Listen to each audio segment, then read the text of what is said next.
E aí eu vou passar a palavra para a nossa querida Jasmin, por um acaso, não vou dizer não, deixa eu falar. Por um acaso, a minha filha, que é um orgulho, né, Jasmin, ter você aqui. Por um acaso, é nossa voluntária no grupo de pesquisa, desenvolvimento seguro e sustentável e vai fazer a iniciação da nosso encontro de hoje. Bom dia, pessoal. Sejam todos bem-vindos. É com imenso prazer que damos início à 8ª edição do ciclo de diálogos sobre saúde mental na universidade, do Fórum 10. Sou Jasmin, e já deu uma introdução pequena, sou aluna do UFPE e voluntária do projeto Prograde. Estou responsável pela nossa introduçãozinha agora no começo do evento. As nossas moderadoras são a pedagoga e coordenadora do Núcleo de Apoio Psicológico Inclusivo, NAPSE, doutora Ana Lúcia Miranda, e a professora líder do Grupo de Desenvolvimento Seguro e Sustentável, o 10, doutora Emília Coman Rabani. Esse ciclo será conduzido pelo nosso ilustre palestrante, professor adjunto de Psicologia da UFPE e sócio fundador da JOY, doutor Luciano Meira, tendo como tema as práticas didáticas para aprendizagens significativas no ensino superior. Ao fim do evento, né, vamos liberar o formulário, que é para a presença e avaliação do evento. Pedimos encarecidamente que todos preencham o formulário para poder receber o certificado do evento, né, no final. E dessa forma eu passo a palavra para a doutora Emília, que fará a nossa abertura. E é isso, um bom evento para todo mundo. Muito obrigada, querida Jasmin. Queria agradecer a presença de cada um de vocês. Vejo amigos, colegas, né? Alguns alunos, fico muito feliz, né, de vê-los aqui. Isso mostra que a palestra é interessante e que as pessoas querem assistir. Eu mesmo fiquei encantada quando eu escuto Jasmin falar do professor dela a gente deve convidar esse professor para a gente, né? E aí, Ana, mas eu conheço ele demais. Eu digo, então pronto, agora é a minha oportunidade de conhecer esse professor que é tão querido, né, pelos seus alunos e para os seus colegas. Então, eu queria só falar bem rapidamente do 10, para quem não conhece, é um grupo de ensino, extensão e pesquisa da UPE, chamado Desenvolvimento Seguro e Sustentável. Ele vinha de um desejo de humanizar a engenharia, né, e quando eu entrei eu sou da área de transportes, meu doutorado foi na área de transportes, só que quando eu vim para a UPE, eles queriam abrir um doutorado em construção civil. E aí eu encontrei o professor Beda Barcoqueba Júnior, que era o professor que coordenava um laboratório de segurança e higiene do trabalho. Comecei a estudar e eu disse, menina, essa é a parte da área de humanidade que estava faltando, essa escuta ao trabalhador, a preocupação com a segurança e a saúde dele, me encantou. E aí, a ideia da sustentabilidade também era uma área que me encantava bastante, então aí eu juntei os dois, e aí eu estou trabalhando com sustentabilidade social, né, mas aí nas construções, né, então a área... Mas, e tudo que é da área de educação me encanta, então eu fiquei muito feliz, assim que a Ana chegou, eu me grudei nela, chamava ela para as aulas de metodologia, no mestrado, na graduação, e a gente foi trabalhando juntas, agora já acaba de orientar um mestrado, agora na área que a gente combinou as áreas de engenharia civil e educação, estava muito feliz, hoje à noite estava até revisando o artigo de crise, estava muito feliz com o resultado, quem sabe seja útil para a sociedade. Então, só antes de terminar, Ana, eu queria passar a palavra para Joab, que eu pedi para ele fazer uma compilação, nós tivemos, quantos inscritos, Joab? Continua 38? 41. 41 inscritos, acho que foi o recorde de nossas palestras, e você quer dar o perfil dos nossos participantes? Eu posso comentar. A maioria Pode dos se inscritos... apresentar, se apresenta também, Joab, desculpe. Ok. Meu nome é Joab Tomás, eu sou estudante de Engenharia Elétrica, Eletrotécnica na UPE e sou bolsista do PROEC. Comentando agora sobre o perfil dos inscritos, a maioria dos participantes são da Universidade de Pernambuco, onde, dentre eles, foram 41 inscritos, como eu tinha comentado, e 26 são estudantes de graduação, 10 professores e 5 têm o nível técnico. E sobre o grau de formação deles do nível concluído, 34,1% têm o ensino médio concluído, ou seja, são estudantes de graduação, que é o público presente hoje, e 24,4% possui pós-graduação a nível de doutorado. Então, a gente tem um público bem seleto hoje aqui. Obrigada, Joab. E ao final, né, Joab, você vai dar o link para avaliação e para a certificação da presença hoje, não é isso? Exato. Pronto. Obrigada, Joab. Vou passar a palavra para a nossa querida Ana, que vai falar um pouquinho do nosso projeto, desse projeto que surgiu da combinação desse grupo do 10 com o NAPSE. Ana, querida. Bom dia a todos, sejam todos muito bem-vindos ao nosso 8º encontro. É importante a gente contextualizar, né, que enquanto Escola Politécnica, o Núcleo de Tecnologia da Universidade de Pernambuco, nós temos um espaço acolhedor que objetiva, né, colaborar com a integração e, claro, a adaptação do estudante em engenharia a um novo contexto. Como já foi apresentado, eu sou Ana Lúcia, sou pedagoga, tenho formação em educação de adultos, concluí um doutorado em psicodidática e agora estudante finalizando o curso de psicologia. Porque o NAPS, o Núcleo de Apoio Psicopedagógico Inclusivo da Escola Politécnica, me levou a este lugar. Então, aprendo muito todos os dias, todos os momentos com esses engenheiros que nos ajudam a otimizar um processo, mas, sem sombra de dúvida, não desumanizá-lo, né? Muito pelo contrário. Então, por iniciativa da Prograde, a nossa Pró-Reitoria de Graduação, nós temos um edital pensado, implantado desde 2020 para cuidar da saúde mental de nossa comunidade universitária. Então, através desse edital, nós encontramos possibilidade de promovermos diversas ações, e uma delas aqui se encontra para falarmos sobre o tema saúde mental na universidade. Então, sejam todos muito bem-vindos novamente. É uma honra poder ouvir o professor Luciano, que fala com muito carinho do fazer educacional, né? Como a gente costuma dizer, com o pé na escola, não é verdade? Com muita certeza do que está vivenciando e promovendo para nós. Então, tenhamos aí todos nós excelentes momentos, que será o primeiro de muitos outros. Não é isso, professora Emília? Gratidão. Com certeza. Obrigada, Ana querida. Eu ia até pedir que você introduzisse, não introduzisse, porque a gente já fez, mas se você quiser falar agora do professor Silvio, só para introduzir a palestra dele e repetir o tema, e só para finalizar, agradecer a presença de todos que estão aqui. Eu acabei de ver meu aluno do mestrado, Felipe, entrar, ele já quer ganhar 0,2, porque quem fizer o resumo da palestra do professor lá para a disciplina de metodologia ganha 0,2 hoje. Então, Ana querida, e eu inventei isso agora, de última hora, esse 02, eu não tinha esqueci de avisar os alunos, aí eu inventei agora a tarefa. Então, esses não vão entrar na inscrição, por favor, preencham no final, se quiserem se certificar. Aninha, introduz agora mais uma vez, Luciano, por favor. Existe algo muito importante que nos torna profissionais preocupados com o nosso ambiente escolar. E essas pessoas, esses profissionais, se permitem dizer que o olhar é não apenas sobre o fazer pedagógico, mas o olhar sobre as pessoas que fazem, né, os atores e as atrizes do fazer pedagógico. E o professor Luciano é uma dessas pessoas. Em todas as oportunidades que tive para escutá-lo, eu sentia, né, a preocupação primeira dele é destacar que no fazer pedagógico, esse fazer pedagógico é formado por gente, por sentimentos, por protagonistas. E, se ele me permite, ousadamente, é assim que eu quero apresentá-lo, porque é um profissional que tem uma diferença nesse sentido, que nos convida, enquanto profissionais da educação, a pensar no outro, antes de pensarmos no resultado final. Então, ousadamente, apresento para vocês o professor Luciano Meir. É sua fala, professor.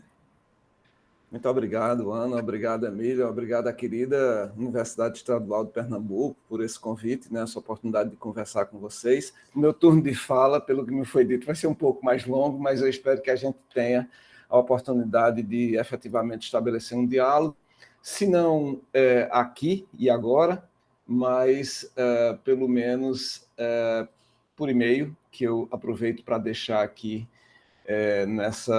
nesse primeiro slide, luciano@meira.com, é como eu me identifico nas redes sociais, inclusive. Vocês podem me achar em vários lugares, especialmente no LinkedIn, onde eu deixo algumas trilhas da minha reflexão sobre educação, que, como eu dizia aqui, antes de muita gente chegar, já estava conversando aqui, começou na engenharia. Então, mas eu sou um dropout. Eu abandonei a engenharia no meio do terceiro ano para ir fazer pedagogia, mas eu fiz isso por uma razão muito particular e que eu acho que é de interesse aqui para essa nossa conversa, que tem um viés sobre a aprendizagem, sobre a criação de condições ou cenários de aprendizagem significativos que apoiam, não é, uma existência e uma vida saudável dentro do campus universitário. Então, eu não sou psicólogo, eu não posso falar do lugar de fala das diversas síndromes que vêm acometendo os nossos estudantes e nós mesmos professores. Eu vou passar por isso para fazer um link com o que, de fato, eu posso contribuir, talvez, vai depender da avaliação de vocês, que é justamente uma reflexão sobre como nós criamos essas condições de aprendizagem, de uma aprendizagem que eu chamo significativa e ousadamente perene. Mas o que dispara tudo isso é exatamente a minha saída do curso de engenharia, ainda aos 18, 19 anos, e um convite que eu tive para substituir um professor de matemática de ensino fundamental numa escola do Recife. E porque eu já estava um pouco desesperançado com o ensino da engenharia, eu topei esse desafio. Eu não tinha muito mais idade do que as crianças que eu ia ensinar. As crianças tinham 10 anos, eu tinha 18, 19, então não era uma grande diferença. Eu digo, isso deve ser um negócio extraordinário de fazer.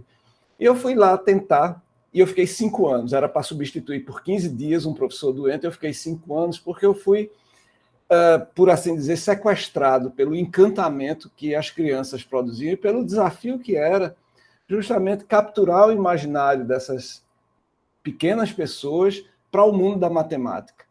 E eu acabei de fazer doutorado em educação matemática, mestrado em psicologia cognitiva, porque era um desafio atrás do outro. O primeiro livro que eu li me ajudou muito, da Madalena Freire. Assim que eu cheguei na escola, a professora me deu esse livro, que chama A Paixão de Conhecer o Mundo. Então, num certo sentido, isso me guiou a vida inteira, do ponto de vista da minha docência, e de como eu posso disparar nos meus estudantes até hoje, porque eu vim da educação fundamental, fui professor de ensino médio, de magistério, de ensino superior e de pós-graduação, e de várias especializações. Então, eu acho que eu só não fui professor da educação infantil, mas nessa escola, na hora do recreio, quando eu não tinha atividade na educação infantil, eu ia contar a história para as crianças da educação infantil. Então, eu tenho um pouco de experiência lá também.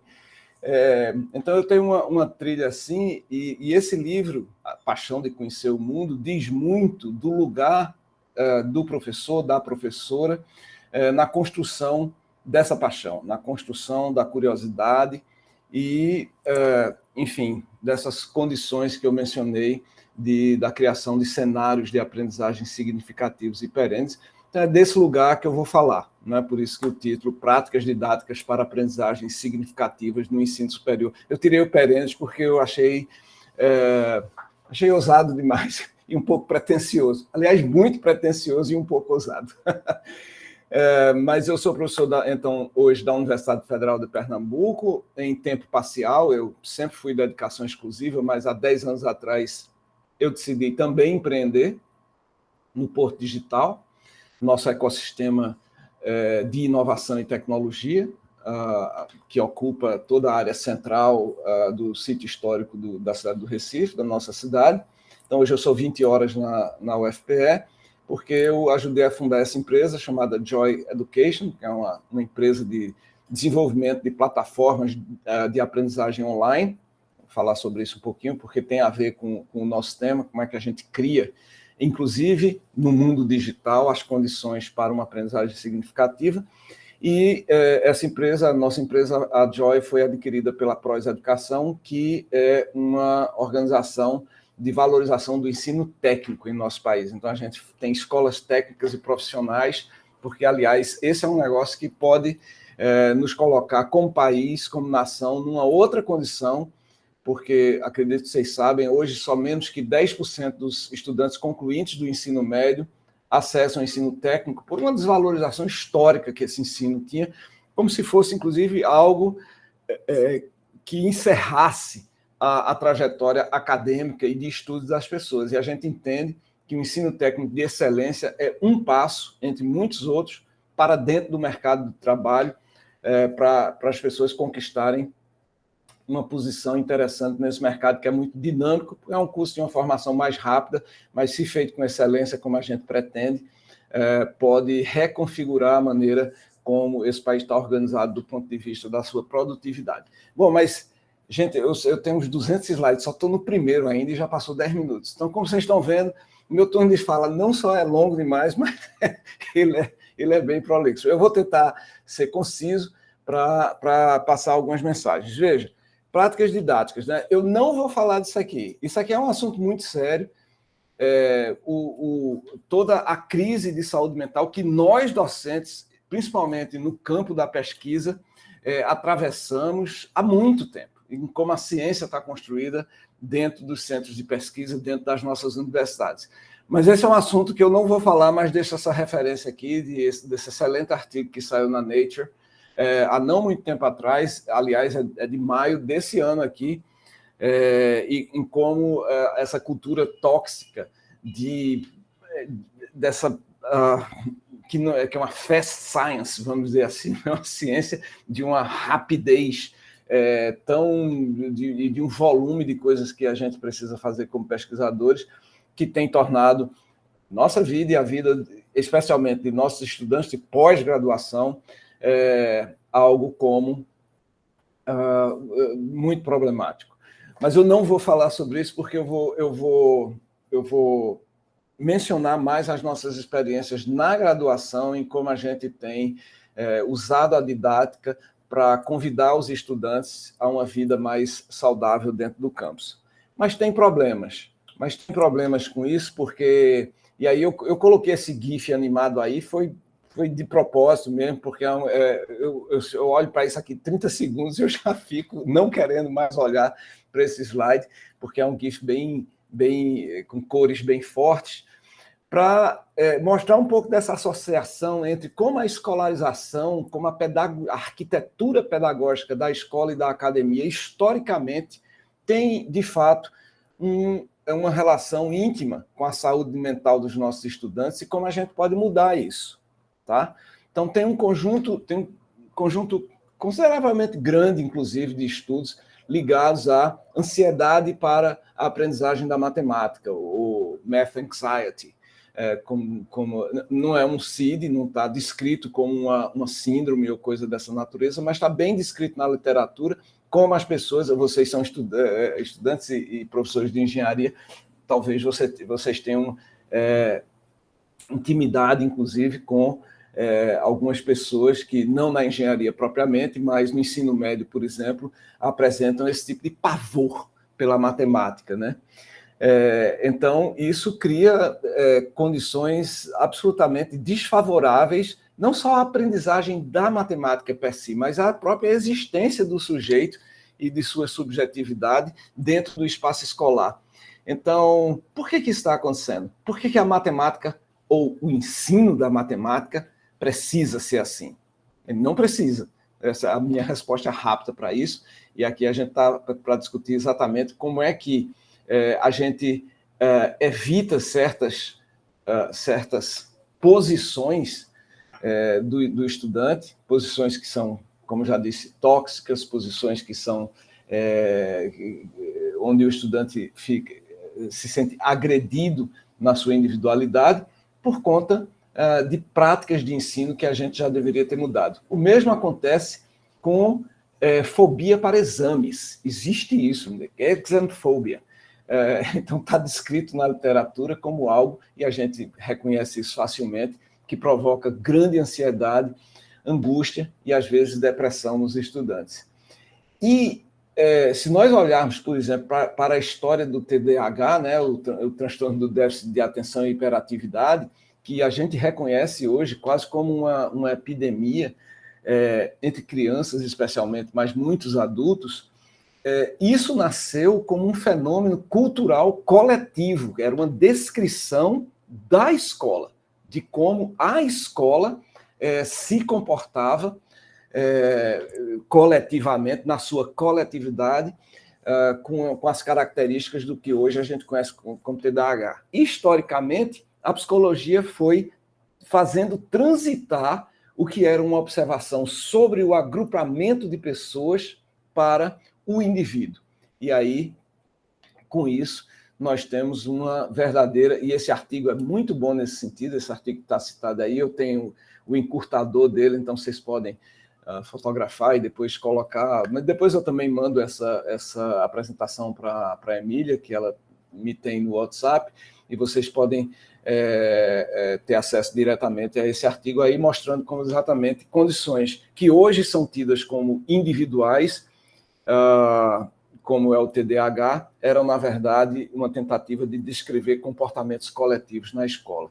Então, isso mostra, de certa forma, como que uma reorganização dos espaços de aprendizagem e da arquitetura pedagógica da escola pode prevenir, de fato, sem ser um medicamento, sem ser um processo terapêutico, mas com didática, pode prevenir um conjunto de condições que nós temos, e a literatura tem observado, que acometem nossos estudantes. Tudo bem até aqui? Eu vou sair desse slide agora, porque eu mesmo não aguento mais ver essa coisa piscando aí, com essa pessoa absolutamente absorvida por essa tensão matemática criada aí nesse GIF, tá? Tudo bem até agora, gente? Eu gostaria que vocês pudessem, se desejarem, pelo menos coloquem observações aqui no texto, nas mensagens, e eu vou endereçando o que for possível aqui também, até vou manter aberto aqui para ir acompanhando a conversação de vocês, porque ficar falando sozinho é muito ruim.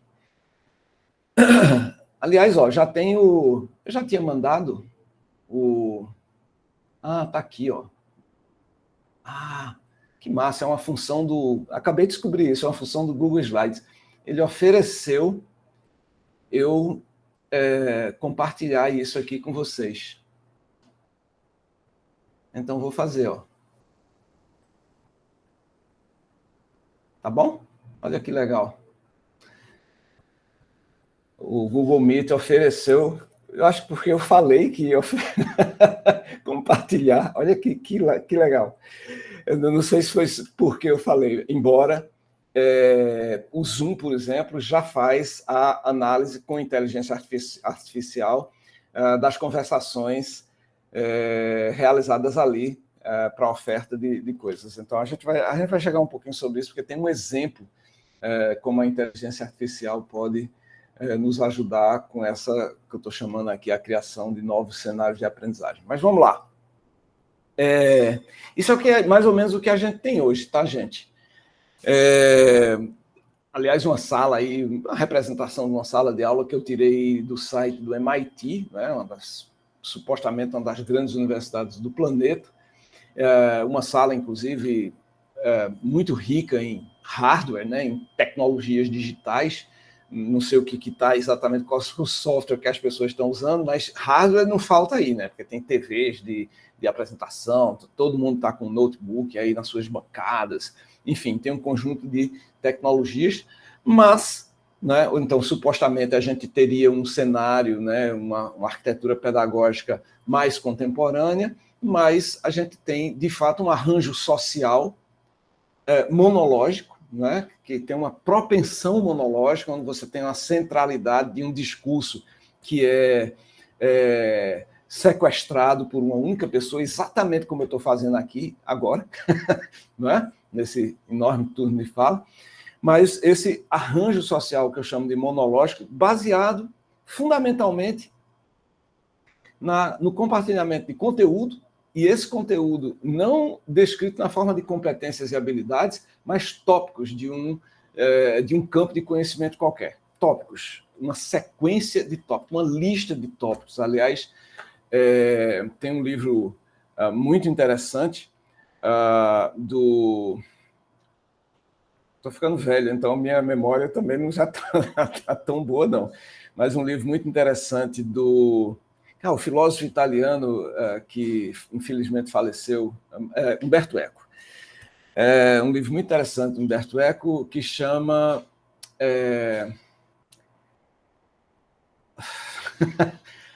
Eu me lembrei o autor, vou me lembrar o título do livro também, chama A Vertigem das Listas. E ele mostra como o nosso mundo ocidental ele tem uma fascinação por listas. E não foi diferente a captura que os centros acadêmicos, a academia em geral, o campus universitário, a universidade fez do conteúdo, do conhecimento como... e isso remonta, como sabemos, ao iluminismo, ao dicionarismo, né? Uma lista de coisas que muitas vezes não tem conexão. Nós não podemos contar uma história. É impossível construir uma narrativa, muitas vezes, do que eu aprendi nesse semestre, porque as coisas simplesmente não estão articuladas como história. Porque nós nos lembramos de histórias, nós não lembramos de listas. É por isso que tem tanto software para você fazer lista. E é por isso que você vai para o supermercado e faz uma lista. Porque nós não memorizamos listas. Listas são as coisas mais facilmente esquecíveis que existem. Então, nós nos recordamos de histórias e experiências. Então, a gente vai ver isso. Então, quando você tem uma sala de aula que é fundamentalmente centrada na ideia de conteúdo como lista e mais disciplinamento, de modo que, por exemplo, as paredes elas são só instrumento de contenção e controle, mas não são displays para compartilhamento das coisas que as pessoas conhecem. E elas conhecem muito mais individualmente do que de forma colaborativa. Então, vocês veem as paredes, não estão acontecendo nada nelas. Quando elas podiam ser isso que eu chamei de displays, vitrines de compartilhamento. Aliás, como é na educação infantil, que é o único lugar da escola onde as paredes cumprem exatamente essa função. Né? As crianças estão sempre ou colocando registrando suas próprias mãos nas paredes, ou colocando seus trabalhos, e a professora coloca seus trabalhos como uma forma justamente de incentivar a socialização. E a pergunta que fica é, a gente não mais precisa de interação e socialização, nada dessas coisas, na medida em que a escolarização progride? Penso que não. As paredes também falam, tem uma série de comentários aqui, eu incentivei vocês a escreverem, por favor, continuem, mas eu nem sempre poderei acessar aqui, porque eu estou numa velocidade aqui de cruzeiro para tentar fazer algumas reflexões com vocês, mas, por favor, continuem, porque isso ficará registrado aqui. O último professor de matemática que lembro com carinho foi da 5ª série, não tenho fobia de matemática, mas definitivamente ela não morre de amores por mim. Muito bom. O Ira. Então, esse arranjo social, baseado nesse comportamento homológico, nessa cultura homológica, em conteúdos como listas, no disciplinamento, onde as paredes são apenas instrumentos de contenção e controle, e nessa fascínio exacerbado por certificar as pessoas através de avaliações, de testes que criam aquela fobia de exames que a gente já mencionou anteriormente. Então, essa é a sala de aula contemporânea. Eu tenho um TEDx, gente, se vocês quiserem acessar, que eu intitulei A Aula Faliu. As pessoas até pensam que eu estou dizendo que a sala de aula faliu. Não, a sala de aula é um espaço muito interessante, mas que precisa ser modificado em sua arquitetura não física, mas em sua arquitetura pedagógica. E não é pela aula. A aula é uma metáfora pobre do que podemos fazer no espaço escolar, no espaço acadêmico. Então, o que a gente quer mudar é esse tipo de arranjo social aqui, que se repete na nossa vida virtualizada, online, nas plataformas digitais de aprendizagem e nas plataformas que, antes da pandemia, eram apenas plataformas de comunicação e videoconferência. E, de uma hora para outra, nós, de alguma forma mágica, desejamos que elas fossem plataformas de aprendizagem, e nunca foram. E o resultado disso é que nós fizemos uma simples trânsito de nosso comportamento físico para o online e continuamos a dar aulas, que, como eu já mencionei, não é uma metáfora muito interessante e poderosa para montar uma arquitetura pedagógica capaz de capturar o imaginário dos nossos estudantes. O resultado disso está bem descrito num texto recentemente publicado pelo Pierre Lucena, que é presidente do Porto Digital, e o Silvio Meira, que, além de meu irmão, é presidente do Conselho do Porto Digital e um de seus fundadores, que é sugestivamente intitulado O Fim do Campus Isolado. Vai faltar aluno para tanta estrutura. Nós estamos sendo abandonados como professores, de uma certa maneira. Há um êxodo físico, intelectual e afetivo entre os estudantes do campus, e isso, obviamente, provoca não apenas, ou nos provoca como questões, não apenas do ponto de vista mais econômico, porque, obviamente, dá sustentação a um campus que não é usado como um equipamento, é um problema, mas do ponto de vista de como a gente pode trazer essas pessoas de volta para um ambiente mais saudável através da aprendizagem como um processo, tá? Então, aqui tem o encurtador para esse artigo também, vocês bastam clicar na apresentação que eu já compartilhei, e num dos trechos ele fala, os autores falam em uma entrevista recente, o presidente da FAPESP, Marco Antônio Zago, diz que ou as universidades se reestruturam, ou correrão o risco de se tornarem irrelevantes. Fecha aspas.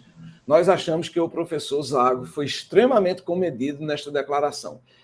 As universidades já vêm se tornando irrelevantes há algum tempo e correm o risco de se tornarem completamente irrelevantes caso não reajam a um conjunto de situações que, para muitas delas, está se tornando terminal. Talvez os autores sejam mais catastróficos do que deveriam nas suas observações, mas todos reconhecemos aqui, ou deveríamos, que temos um problema. Esse problema pode ser endereçado, pelo menos, justamente com essa reorganização do espaço universitário como um cenário de aprendizagem. E aí eu trago para vocês uma observação desse autor Hilleris, que estudou intensivamente algumas dezenas de diferentes modelos de aprendizagem, e na reflexão dele, ele propõe o que é comum a todos esses bons modelos de aprendizagem, que são muitos, mas esse triângulo aqui, nesses vértices, captura para esse autor Hilleris o que é fundamental e a gente deveria considerar. Então, primeiro, a gente precisa entender conteúdo como a construção, a produção de significados e o desenvolvimento de competências. Então, a gente não pode olhar para as nossas disciplinas como uma ementa, uma lista de coisas, como um conjunto de referências bibliográficas. A gente tem que se perguntar, ok, quais são os sentidos que a gente quer produzir disso e que coisas as pessoas deveriam saber fazer com o conhecimento construído aqui ao longo da disciplina. Então, assim, a ideia de desenvolvimento de competências e habilidades é muito poderosa, porque o conhecimento, e a gente, de uma certa forma, se apropriar dessa ideia, é que o conhecimento não é mais uma lista de conteúdos, o conhecimento não é mais o que está no livro, mas são os problemas que as pessoas podem resolver e as decisões que elas podem tomar com base no conhecimento que está eventualmente disponível numa disciplina. Eu queria muito poder abrir o microfone agora para as pessoas já, porque sempre que eu falo isso, as pessoas, mas como assim, professor? Veja, se a gente pegar um ementa e pensar bem, e pensar que cada um de nós pode fazer, e talvez vocês já estejam fazendo. Eu, infelizmente, ainda encontro muitos professores que não estão fazendo. Não, isso aqui são os conteúdos que eu tenho que ensinar. As pessoas, às vezes, me dizem. Eu disse, sim, mas quando você ensinar, e vamos supor que as pessoas entendam o que você está falando, na medida que você ensina, qual o problema que ela pode resolver? Ou qual o problema que ela pode reconhecer no mundo a partir desse conhecimento? Ou que decisões ela vai ser capaz de tomar? É isso do que trata o conteúdo, e é isso que a gente deveria, talvez, estar pensando toda vez que a gente se depara com as nossas ementas. Tá? A ementa, ele lista, não é? Os conteúdos mais de um ponto de vista objetivo, como itens de um campo de conhecimento qualquer. Mas eu não estou interessado na construção de uma biblioteca ou de um espaço de tópicos. Eu estou interessado na construção de pessoas que sabem resolver problemas, basicamente, complexos de preferência. Então é isso. O primeiro vértice do triângulo de Hilleris é todo o processo de aprendizagem voltado para a construção de um cenário significativo dentro do espaço escolar e acadêmico. Ele tem que pensar o conhecimento em termos de competências e habilidades a serem desenvolvidas e sentidos que são produzidos, de preferência, colaborativamente por nossos estudantes.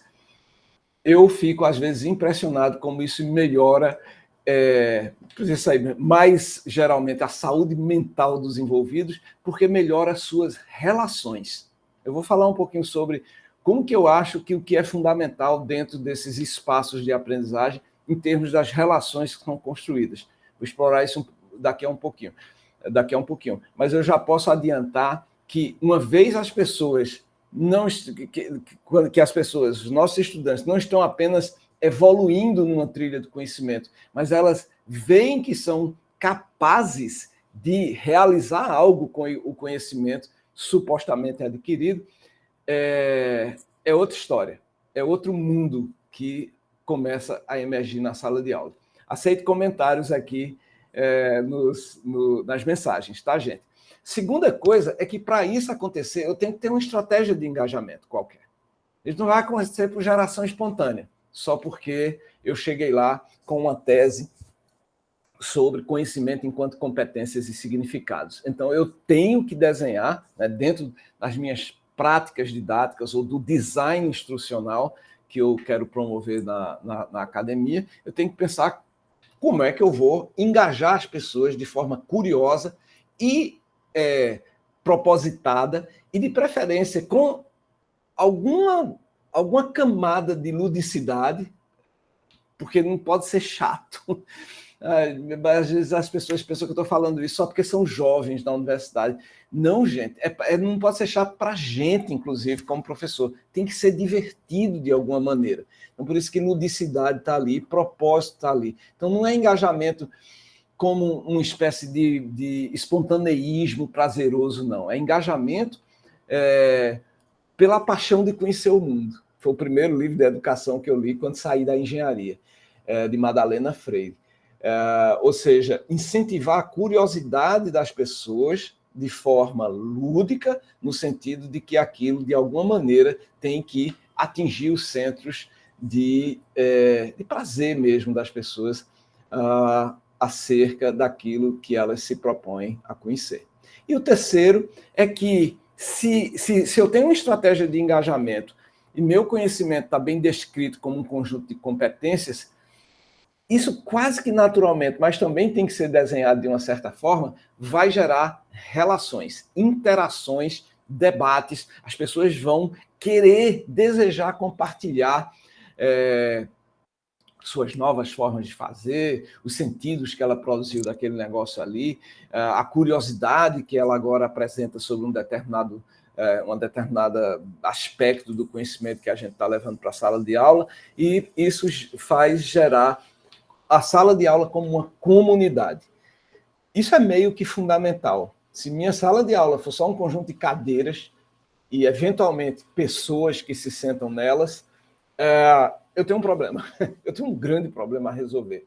Então, eu desejo que minha sala de aula tenha comportamentos de comunidade, mesmo que de forma muito eventual, porque os estudantes se dispersam logo depois. A gente não está, como na educação infantil, continuamente, né, a tarde inteira ou a manhã inteira com os mesmos estudantes. A gente tem um sistema muito diferenciado, que é um sistema baseado em especialidades. Tudo bem com isso. Mas se naquela 1, 2 ou 3 horas que você está ali, se emergir comportamentos, você consegue disparar a emergência de comportamentos de comunidade, especialmente estruturadas através do diálogo, aí a gente já tem uma situação muito interessante. Porque, segundo Hilleris, a gente está no centro de um processo de aprendizagem significativo. E aí, gente, como é que está aí? Será que tem algum comentário aqui que eu possa ler para orientar? A gente tem algumas perguntas, professor. Não sei se o senhor prefere responder ao final da apresentação. Ah, tá, é que eu não estava vendo aqui, desculpa. Teremos espaço para perguntas. Pode fazer agora, faz uma agora. Teve uma, que foi a última feita por Lucas Pontes. Ele ponderou com a frase que está associada ao físico Richard Feynman, que é a seguinte: o poder da educação em geral é pouco eficaz, exceto nas felizes ocasiões em que ele é quase supérfluo.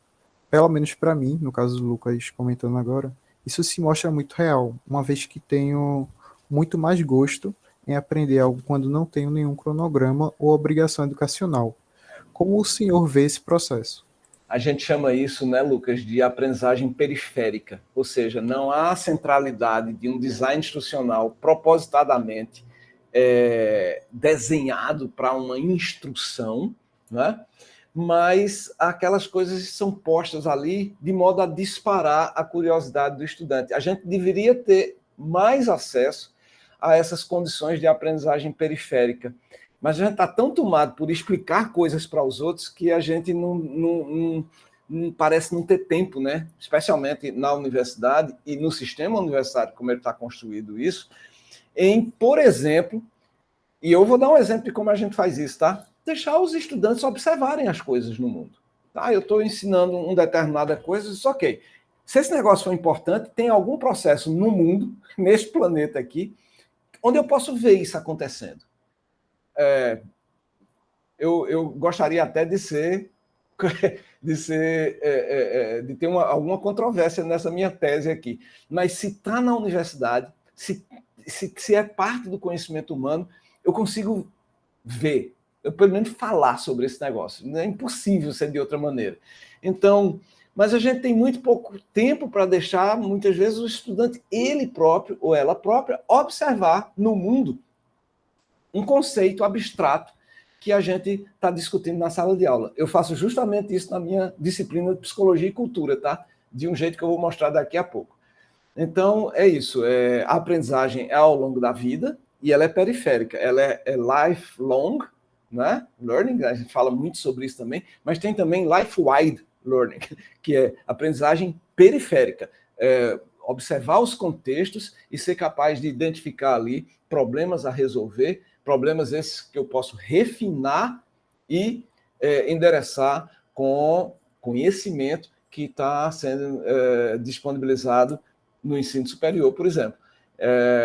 Então, por que a gente tem tão pouco tempo de deixar os nossos estudantes identificarem problemas, demandas na sociedade, refinar esses problemas e descrever esses problemas de maneira que suas soluções não sejam apenas ideias, né, mas sejam uma construção efetiva do esforço desse estudante ao identificar aquele problema, porque se passar a autorar os problemas, vocês já viram que a gente está sempre, nós mesmos, levando os problemas para os estudantes resolverem, né?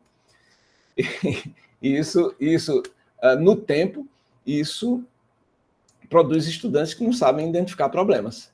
E, como sabemos, essa é uma das principais questões que qualquer pesquisador se depara, que é, ok, qual é o problema que, enfim, afeta essa sociedade, ou esse grupo social, ou essa matéria, ou seja lá o que for. A gente tem que saber desenhar problemas, então não cabe ficar o tempo inteiro levando. Então, Lucas, muito interessante sua observação e endereça essa questão da aprendizagem periférica, que a gente tem que ter mais visão, né, periférica para identificar problemas e ali poder tomar decisões. Então, todo um processo que eu acredito está, inclusive, bem endereçado aqui nessa primeira visão mais geral e que nos é ofertada pelo Hilleris. Se a gente fizer isso bem feito, a articulação daqueles 3 negócios, a gente cria um arranjo social diferente na universidade. Esse aqui é o nosso, talvez você já tenha ouvido falar, uma disciplina na UFPE, da qual eu fiz parte, hoje mais não por diversas razões, mas saí recentemente, estou na foto ali, se vocês me virem aqui, esses são os professores de diferentes departamentos, é uma disciplina interdepartamental, envolvendo engenharia de software, ciências da computação, design, psicologia e engenharia biomédica. Então, que é uma disciplina de desenvolvimento de projetos que produz um arranjo social dialógico, com um conjunto de estratégias e métodos que eu vou descrever com algum detalhe daqui a pouco. Nossa, já são 11h50. Vamos acabar daqui a pouco, tá, gente? Na verdade, como eu falo muito.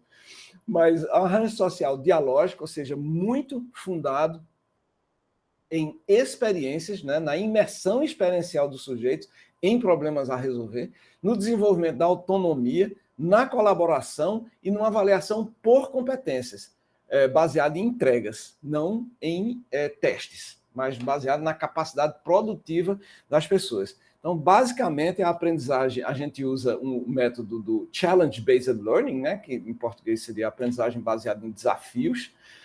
Tem uma literatura interessante sobre isso, que vocês podem encontrar facilmente. Essa é uma dissertação do Centro de Informática, o encurtador está ali, do qual eu fiz parte como na banca. Na verdade, eu nem me lembro se eu fui co-orientador da banca, mas é o projetão da UFPE, que tem um conjunto de passos que parte, inclusive, da imersão das pessoas na vida dos outros. Tem até um filme, né, com esse nome.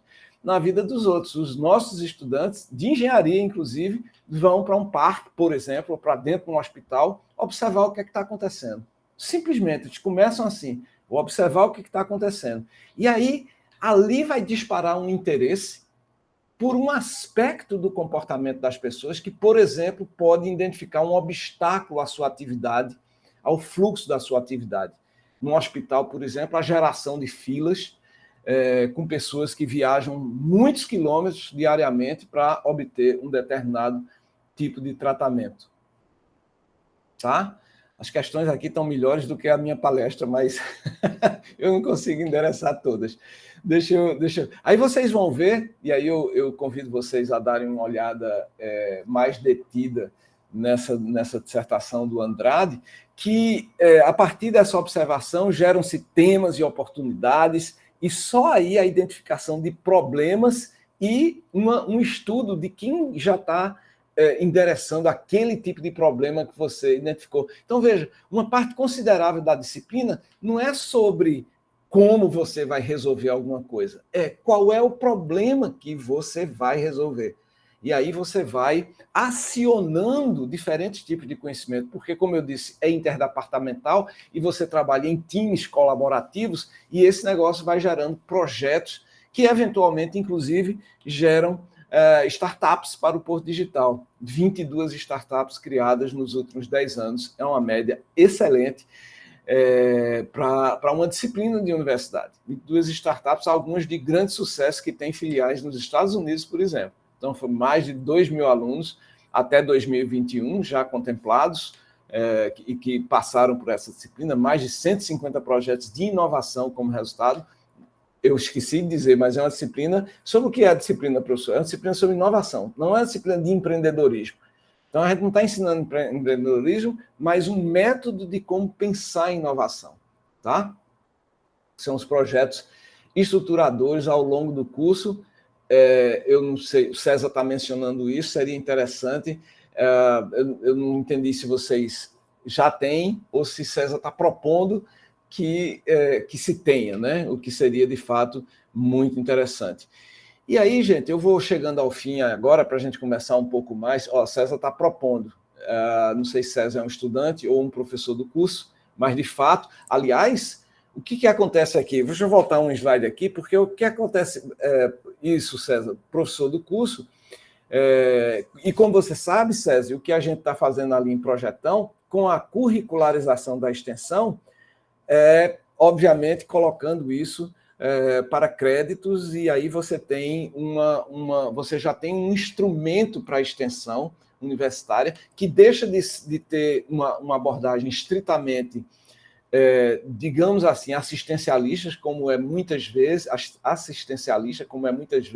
para uma abordagem de transformação da sociedade através de projetos inovadores. Então, tem uma mudança de visão que pode ser, inclusive, apoiada pela curricularização da extensão, que eu tenho certeza vocês estão realizando de alguma maneira.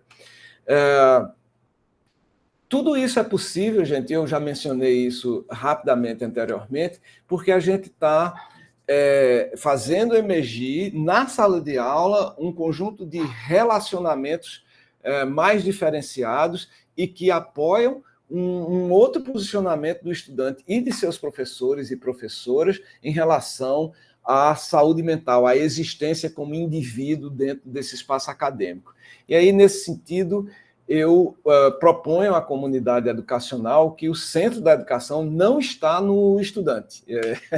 E as pessoas sempre dizem, né, que o centro e a missão da universidade, da escola, da academia é o estudante. Eu digo que, na verdade, o centro da educação está na construção de relacionamentos relacionamentos que são essencialmente intelectuais e afetivos entre estudantes e professores. E aí, então, o centro é a relação, não apenas um desses polos. E aí, nesse sentido, eu vejo o professor, a professora, como mediadores e um disparador de diálogos.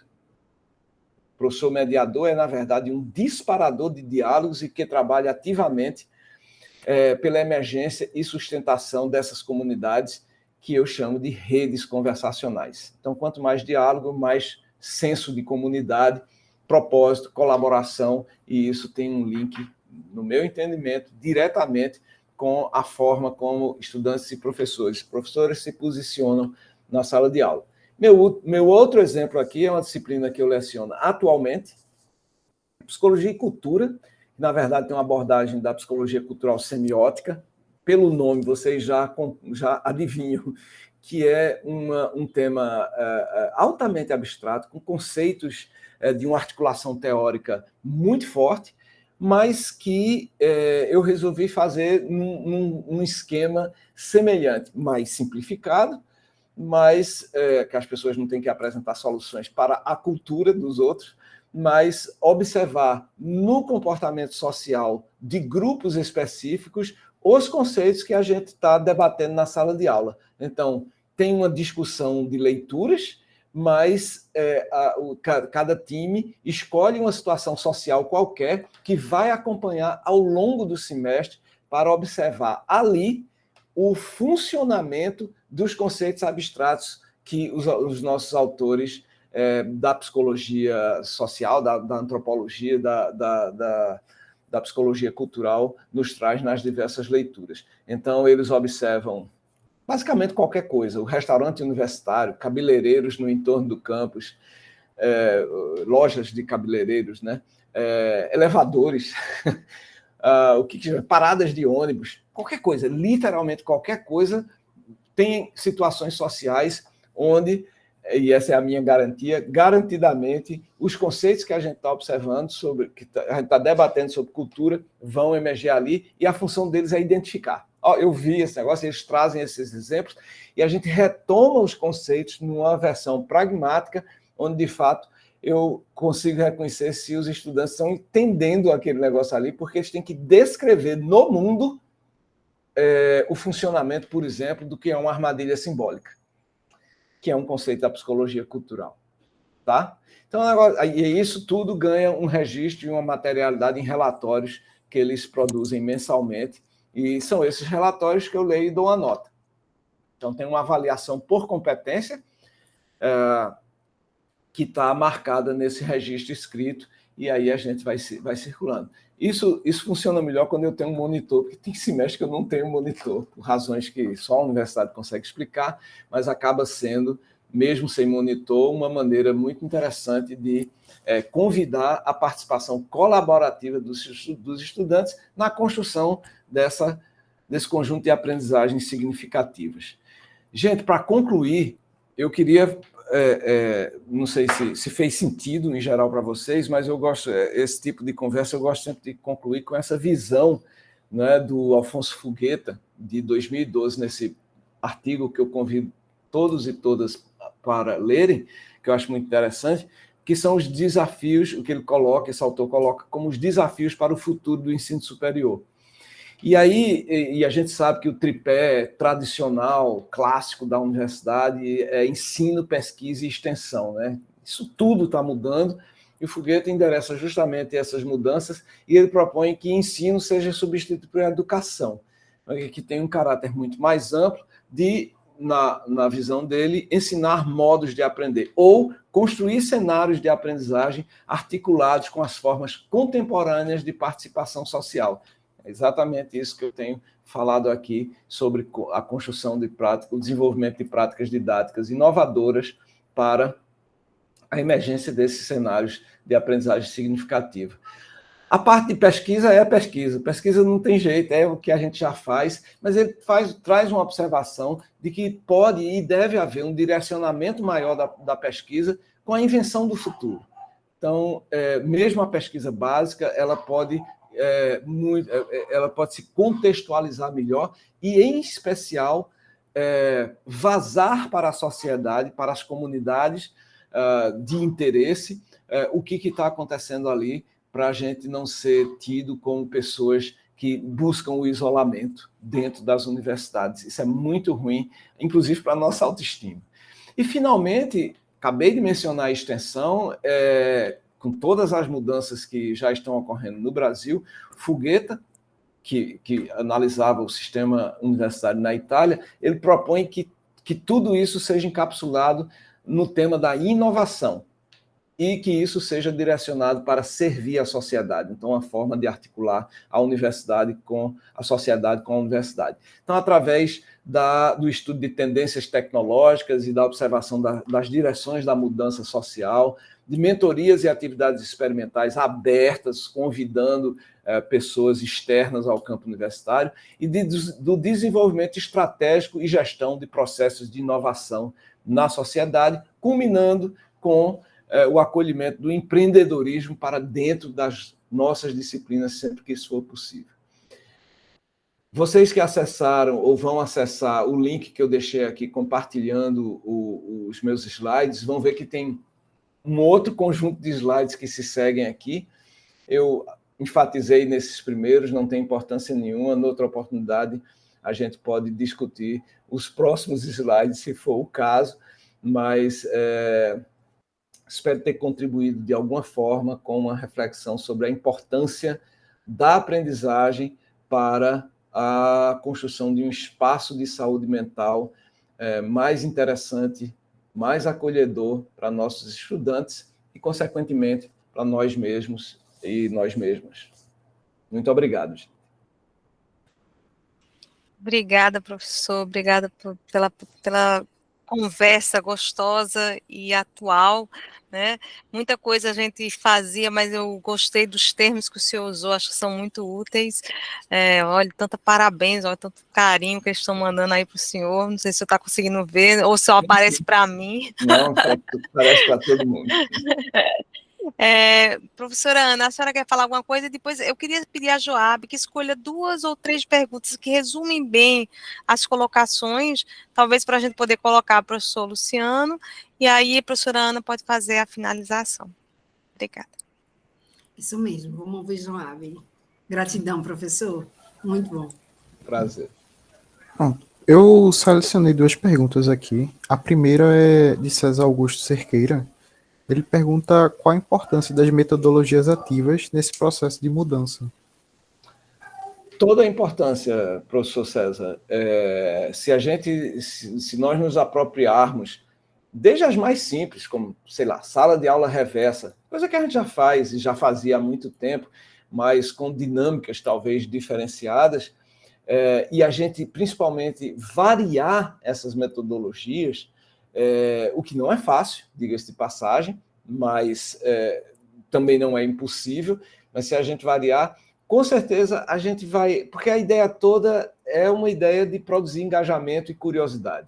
Então, se a gente tiver métodos disponíveis, diferentes métodos disponíveis para diferentes disciplinas, diferentes grupos de estudantes, e isso é uma coisa que a gente vai planejando. Eu não vejo que a gente precisa de um time de assessoria para fazer isso, não. Não vai ser perfeito, mas inovação nasce das imperfeições também. Aliás, o meu irmão, o professor Silvio Meira, ele disse que inovação é a execução imperfeita do desconhecido. Então, é isso que a gente vai fazendo como professores universitários, e, nesse sentido, as metodologias ativas são fundamentais nesse processo. Pronto. E a última pergunta foi de Mark Twain Severo. Ele perguntou qual o papel do educador na identificação e solução de problemas sociais ligados à engenharia. Eu estou quase convidando você mesmo para responder. Porque essa é difícil. Hã? É difícil porque é correlato com a engenharia. Mas esse papel para a educação, voltado para problemas sociais, não sei se fosse eu considero absolutamente fundamental, né? Quer dizer, a gente já sabe que uma nação, estrategicamente, tem que desenhar seus processos de educação, de escolarização e vida acadêmica de maneira não só a aumentar a produtividade, mas criar futuros do ponto de vista individual e criar o futuro coletivo. A gente não é muito bom de fazer o desenho dessas estratégias. Na verdade, a gente está estagnado praticamente do ponto de vista educacional, tanto em testes internacionais como nos nossos próprios testes, há um bom tempo. E isso é muito ruim. Isso, obviamente, quer dizer, o papel da educação seria esse, era nos fazermos sair de país para uma nação. E a gente muitas vezes tem dificuldade de realizar isso exatamente porque a gente não está desenhando estrategicamente como a educação pode fazer isso. E pode fazer isso de várias formas, inclusive com coisas que a gente nem imagina, mas, por exemplo, segundo pesquisas, um dos elos fracos da baixa produtividade do trabalhador brasileiro, um dos, tá? Tem outras questões envolvidas, mas, segundo pesquisadores da FGV, um dos elos fracos da baixa produtividade do trabalhador brasileiro é a falta de confiança entre as pessoas. Veja só, a falta de confiança entre os trabalhadores e o capital, e os seus, né, patrões. Veja, confiança é um negócio que se constrói na escola, ou não. A escola pode, obviamente, gerar uma comunidade que continuamente desconfia um dos outros, mas é papel da escola fazer isso de maneira diferente e a gente transformar a sociedade através. A gente só inova, inclusive, porque inovação envolve risco, a gente só inova com quem a gente confia. Por isso que eu sempre digo, escolha um sócio como eu escolhi o meu. Porque a gente tem uma confiança realmente muito grande um no outro. E isso é fundamental para a gente se arriscar. Acho que eu vou por ali. E tudo isso, gente, é possível. E talvez seja o lugar central de construção é a própria escola, a academia. É isso aí. Muito obrigada, professor Luciano. Foi muito boa a sua fala. Acho que foi inspirador e vamos levar muito dessas coisas para a nossa sala de aula também. Ana, querida, eu dou a palavra para você para encerrar. É verdade. São muitos os destaques que poderíamos fazer, mas o reconhecimento do nosso papel enquanto mediador de diálogos, que ele se faça, eu acho que é eixo, né, estruturante para ressignificarmos todas as relações dentro do espaço que chamamos carinhosamente de aula, né, professor? Mas também disponíveis a reconfigurar esse espaço. Então, estarmos disponíveis a mediar o diálogo é, antes de tudo, reconhecer os saberes, os tantos saberes, né, que estão ali postos, que precisam apenas de provocações, como o professor acabou de fazer com a gente.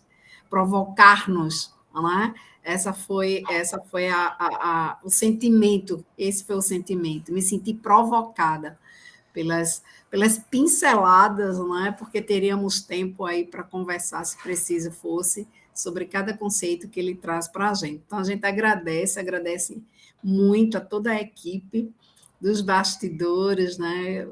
No caso, sem deixar de mencionar a sensibilidade da nossa gestão, professor Alexandre Guzmão, e o professor Sérgio Campelo, que abrem, né, espaço para que estejamos aí inovando dentro das nossas condições ainda, mas não deixa de ser uma inovação falarmos sobre saúde mental na universidade e numa escola de engenharia. Então, professor, essa é a sua casa também, não é? Volte sempre, que é sempre muito bom ser provocada pelas suas questões. Gratidão, Emília.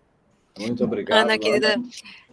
Ai, desculpa, professor, só então, já que você mencionou nosso diretor e vice-diretor da Poli, vou mencionar a minha reitora também, professora Socorro, e nosso vice-reitor, professor Zé Roberto, que foi o diretor por muito tempo, 8 anos aí da Poli também, depois antes vice-diretor também, e são pessoas realmente que têm se dedicado de corpo e alma a essa universidade. Eu vejo realmente elas querem melhorar o ambiente da universidade, mas ela quer colocar ela no seu papel de protagonista na transformação da sociedade. Eu sinto isso realmente, que eles estão dispostos a fazer isso, querem fazer isso, e tem colocado todos os seus recursos à disposição para que isso aconteça, tá certo? Só para ficar registrado aqui também, nossa reitora e vice-reitor. Mas, professor Luciano, o senhor pode concluir agora. Excelente, Emília, muito obrigado. Apenas agradecer a atenção, o carinho, o acolhimento de todos e todas, e vamos em frente. O que precisarem de mim, continuo disponível, tá bem? Muito obrigado por tudo. Eita, professor, agora então eu vou convidar mais. Agora que o senhor se deixou à disposição, o senhor está perdido, hein? É a nossa querida UPE. Eu já fui, eu não mencionei isso, mas eu fui professor também, não da UPE, mas da Escola de Aplicação da UPE, ainda nos anos 80, na sua inauguração. Olha aí. Maravilha! Está aqui perto agora também da Paulina, né? Obrigada, professor. Obrigada a todos. Jasmin, Carol chegou também, Joab, tenham boa tarde a todos, bom trabalho e bom final de semana para todos também. Boa tarde. Boa tarde. Tchau, tchau. Tchau, tchau.